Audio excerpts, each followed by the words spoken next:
Well, hello again, guys, from here at Whitley Park, where just over my shoulder there in the media centre, we've been talking to Eddie Howe.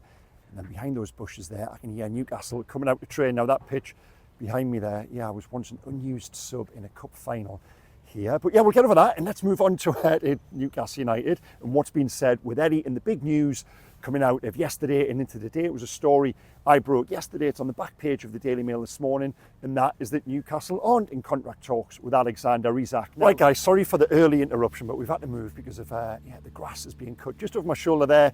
And for purposes of sound quality, it wasn't very good. So I have a little bit of a walk and talk. Now, why did we write that story? Well, on the back of Bruno's contract last year, Anthony Gordon signing the new deal this week, there was the expectation and reports as well, they've existed for a while now, coming out of the summer, that Newcastle are in talks with Alexander Isak and he would be the next one who would commit his future at the club. Now, that is not the case. There were talks at the back end of last season on the back of Isak scoring 21 Premier League goals. There were those preliminary discussions. Now, over the course of the summer, a lot of personnel inside the club has, of course, changed. And my information as of now is that those discussions have ceased. And the reason being is that Isak still has more than 3 years to run on his contract that expires in 2028. But crucially, and this is what Eddie talked to this morning, he is already one of the club's top earners, at the top of that wage structure.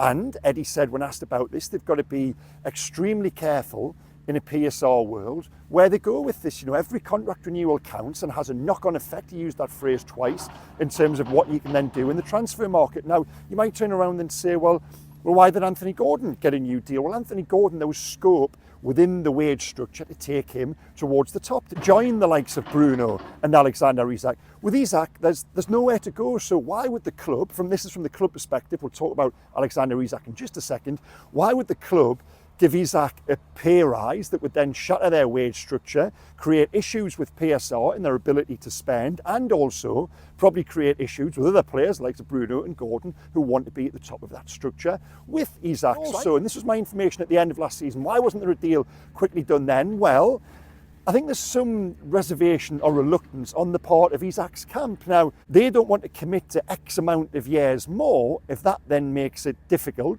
Say, in theory, come the end of the season, Newcastle aren't in the Champions League. There is an approach from Arsenal. Isak in his camp, while they look at that and think in terms of his career, and this would be perfectly reasonable, that at 25 years old, the time might come to move on. So my information is there was also reluctance at the end of last season on his part and his camp's part to commit to that. So I think on both sides now, there isn't really a want or a need to talk about a new contract. Now, what does this mean going forward? Well, it means that come the end of this season, Alexander Isak has 3 years to run. It leaves Newcastle in a strong negotiating position if, in theory, there is talk of a move. But crucially, and this comes back to the player and his ambition, if Newcastle don't make the Champions League this season, I think there's a big decision for the club and for Isak himself. Isak has to look at his own career and ask the question, is this the right time to move on? The club have to look at the situation, like I say, a strong position, 3 years to go, Alexander Isak turning 26 next year, and they have to ask themselves the question, is this the right time to sell? As we've said repeatedly, Newcastle have got trading wrong, certainly in terms of players going out. They haven't sold one or two at the right time when they should have done, and they haven't sold others at all, yet they're still at the club. So to that end, there would be a slight doubt over Isak's future if we reach the end of this season and Newcastle weren't in the Champions League or beyond that weren't in Europe. So we just got a little bit of a guest appearance there. Morning. Good morning. How we doing? Very good. Good lad. What you doing? Are you just filming something up? Yeah, we're talking about Alexander Isak and his contract situation. Does Isak, Right. do you want him to stay? Of course. I'm not so sure about the other lad. I think he'll be on his way, won't he? Which one's that? Centre forward. Wilson. Wilson, Wilson, yeah, I think he'll go at the end of the season, yeah. But no. Come and have a look at what pitch for tomorrow. They got a game yet tomorrow, have you? Massive. Very two top of the league sides, over 40s. Oh, brilliant. Are you playing? So anyway, where were we? So yeah, this will in turn put the likes of Arsenal on red alert. Their interest in Alexander Isak has long been known. And what sort of fee would it take? Again, I'm not trying to sell the guy. Newcastle might resurrect their season and go on a run and get Champions League. And in that case, it answers the question. Isak can fulfil his ambition here. But say Newcastle didn't, and that situation did come around. Well, at the back end of last season, we were talking about £150 million plus. I always thought that was a little bit on the heavy side, but Newcastle paid £63 million for Alexander Isak 2 years ago. I would say is not far off doubling his value, certainly on the evidence of what he did last season. This season is a slightly different story, 1 goal and 7 so far and a couple of little niggly injuries, but it would probably take somewhere in and around a British record of £105 million. Now, where would that leave Newcastle from a PSR perspective? Well, if we're doing the maths here, that over the course of Isak's deal, they would have probably paid off around half of his £60 million transfer fee by that point. So it would then give you £70-80 million perhaps profit with regards to those calculations. And we all know Newcastle at some point are going to have to sell one of those big ticket players, be it a Gordon, be it a Bruno, be it an Isak. And that is the job of Paul Mitchell, to assess the numbers, to look at where Newcastle are, and maybe, just maybe, this summer coming, if they're not in the Champions League, it will be time for at least one of those players to go. Now, I know you guys won't want to hear that, but it was the question I put to Eddie this morning. I thought he answered it really well. I said, you've ridden a magic carpet for the best part of 2.5 years. This calendar year has been a reality check on a number of levels. What is the challenge now for you to not keep these players happy? Because I believe Anthony Gordon, Isak, Bruno, they are happy. They love working under Eddie Howe. They love you guys. They love playing at St James's Park and living in the area. All of that is good. But there is another side to it, and that is the journey and the direction and the ambition of the football club. And my question was, how do you convince the players that that ambition can be fulfilled here? And Eddie said, it's okay talking about ambition, you've then got to show it. And he said that isn't necessarily his job. What he can do is, on a day-to-day basis, he can create an environment where the players are coming in and they feel happy and they feel there's improvement and they can see where the team is going in that regard within the confines of what happens in the training ground. I think Eddie is fulfilling that. Beyond that, now that is for other people, and he is talking to training ground. The training ground needs to be improved. Come on, the Saudis have been here 3 years now, and yes, there's been some improvements there, but as I wrote in a piece a couple of weeks ago, one insider said to me, it's almost like putting lipstick on a pig. Apologies if that analogy is somewhat crude, but it's true. I've been in that training ground many years, and it's not elite, it's not top level. And will the likes of those elite top level players be looking at it thinking there is better elsewhere? Well, yes, they might do. There's the stadium. The stadium is still probably, at least you would say, 2 or 3 years away from being the super stadium it needs.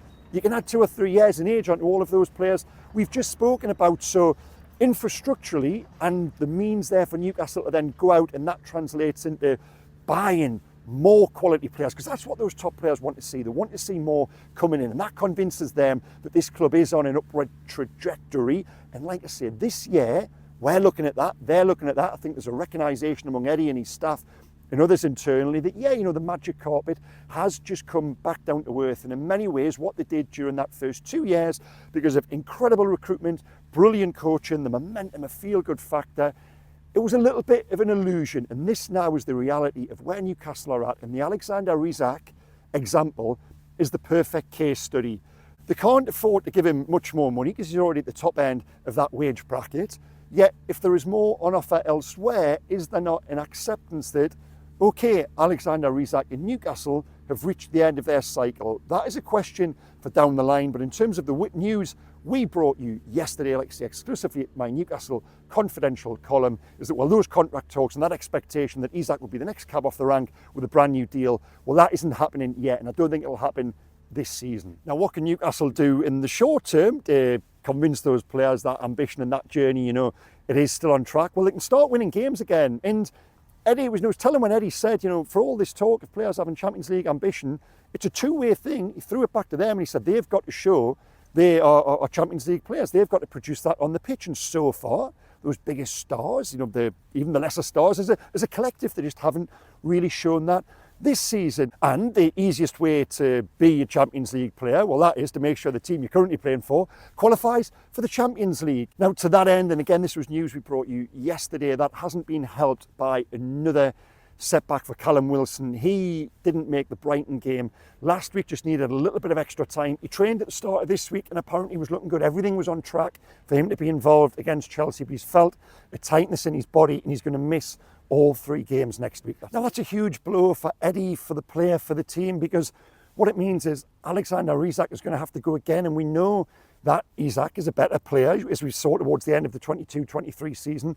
When Wilson is there, when they can come in and come out, and it gives them that competition and affords them that little rest. We saw last week Alexander Isak had to play 90 minutes as Newcastle strived for a goal against Brighton, and he wasn't at his best, he wasn't at his sharpest. In an ideal world, does Isak, on his return from injury, not come on after an hour against Brighton and score the winning goal for Newcastle? I think he probably does, but Wilson isn't there, so Isak will start again on Sunday. Will probably be asked to go the full 90 minutes. If he can't do that, who then comes on? Well, Eddie would probably prefer to put Anthony Gordon through the middle, but that's a left winger. You've then got Will Asula, who we know from what we've seen so far isn't ready for that yet. So Wilson's absence and continued absence is an issue. Now, I see a few people, there's an angry reaction to this, and I get why, but it is at the point now where I feel for Wilson. Listen, in my exposure to him over the years, he's always been a top pro, a top character, and this will be killing him. This will really be hurting him, and for these little setbacks to keep on coming, the Newcastle want to be sure when he does return, he returns and he stays there for good. So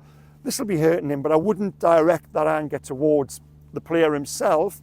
I would look more at a wider club position in sporting directors, and every decision that was made previously is that there probably should have been a decision to look at Wilson's fitness record, his availability, and make a call that there was probably a time that was right to move him on, if not last summer or the summer before, or one of those previous windows. And that is why they find themselves in this situation now. It's something I've spoken about repeatedly. The strike force, yes, very good, wonderful players, but in terms of their availability, there were questions there. In Newcastle, haven't addressed that during the past 2 or 3 windows, and as a result, they find themselves in this situation we're talking about now. Now, what else was spoken about this morning? Of course, Anthony Gordon's contract, and that is good news. You know, Anthony Gordon signing the deal will send a message to those other players, and I think that was really important that the club did get that sorted.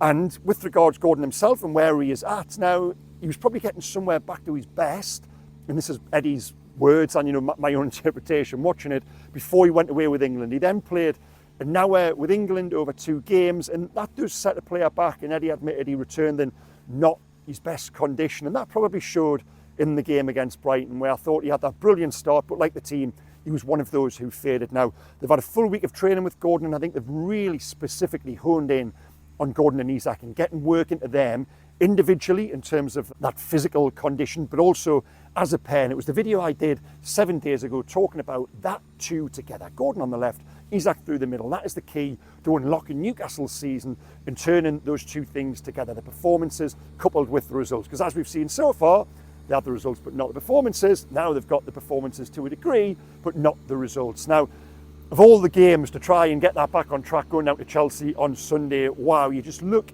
at what they have right now, and they're bringing players off the bench last week. Pedro Neto, who Newcastle looked at, they're bringing him on as a sub on the right wing, and Newcastle are starting with Jacob Murphy and bringing on Miguel Almiron. They now, in terms of that squad and that depth, and you just look at the way they're playing, I thought they're very good against Liverpool last week. They're probably a level above where Newcastle are currently at. Now that would lead into a prediction, and I've got to be honest, guys, I can't see anything other than a home win. I think it'll be really difficult for Newcastle on Sunday down at Chelsea. They've only won once there in the Premier League, for goodness sake. It really has never been a particularly happy place to go. Let's hope I'm wrong, but if I'm giving a true reflection of where I think this one would go on Sunday, yeah, I'm probably going to go with a Chelsea win. Well, that's it from me for now, guys. Just as my friend on the lawnmower is closing in, probably best to wrap this up now. I will be down at Stamford Bridge on Sunday, so I'll be bringing you my post-match thoughts from there. But in the comments below the line, tell me, what would you do with Alexander Isak? You know, is it a case of at the end of this season, would you cash in at that value? Is it a premium? Do the club have to accept the need to recycle the squad with the sale of a big player like him? Would you keep him no matter what the cost is and build around him? You know, say to him, no, you've got 3 years left on your deal, you're going nowhere. So let me know what you think as well. And just a quick comment as well. There was one user last week replied to me saying that I'd walked past them, or I'd ignored them in the tunnel at the Millburn after the game. Now, that bothered me because I would never do that, and they then subsequently replied saying, well, you were recording at the time. So yeah, that honestly would be the reason. I'm honestly just in a zone when I've got my selfie stick on my phone. I'm doing the voice notes and everything else. So yeah, I do apologise if you felt I'd ignored you. I honestly wouldn't. I would talk to anyone, please, in the Millburn stand after the next home game. If that was you, come up and say hello, and we'll have a chat. No problem at all. I always love the interactions, be it below the line here or when I see you guys out and about in the pub or in the stadium. always come and talk. I think it's absolutely brilliant to debate it, and it's a real antidote when you see people in person, and even, you know, the comments on this platform compared to what you get on X, which is honestly, guys, just becoming really, it's so important. You know, it still serves a very good purpose, but a lot of the interactions on there are just becoming increasingly needless and toxic. But that is a whole other video for another time. So for now, for here, thank you so much for watching. I'll give you a little scan of this pitch. Brilliant pitch. By the way, the 21s are playing here tomorrow against Manchester United. So if you are free, get yourself down. Okay, guys, take care. Bye-bye.